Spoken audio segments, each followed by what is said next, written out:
گۆڕستان هەیە گۆڕستانی قەڵاینوێ لە هەولێر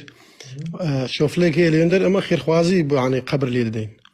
ئەمە ساقم لەسەری بە جاروی پێنجی شەو یەکی شەو بەرە بەیان هەر وەک کاتێک بێ بە پێی مەجالمان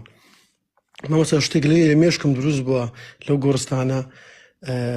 هیچ تەیرێک هیچ باڵندێک لەنە ئەو دارانە نییە یعنی هیچ تەیرێک نابینم شتێک هەیە دەڵێن نازانم گوێیان لە عەزابی قەبر دەبێ ئەو شتانە نازانم شتە هەیە چکەم لە گۆڕستانی بەقیە لە مەدینە عەفەن مامۆستا لەوێ بینیومە لەوێ کۆترم بینیوە دانیان خواردووە کۆترەکان لەسەر قەبرەکانە نیشتنەوە و دانەخۆن باز پێم سەیری لە گۆڕستان نایبینم معنەی هەرچ کاتێک دەچم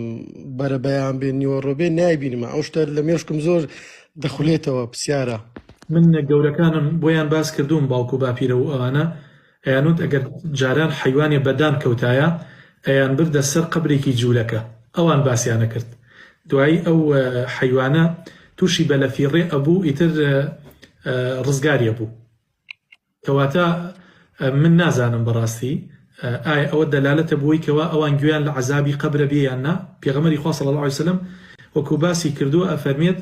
جنۆکە و ئینسان گوێیان لە عەزابی قەبر نابێت کەواتە دیارە حیوانەکان باڵندەکان گوێیان لە عەزابی قەبرە بێت خوای گەورە لە عەزابی قەبرمان پارێزێ یا ڕەبی ئامین ئەجمعین مامۆستا گیان زۆر سوپاس دەکەم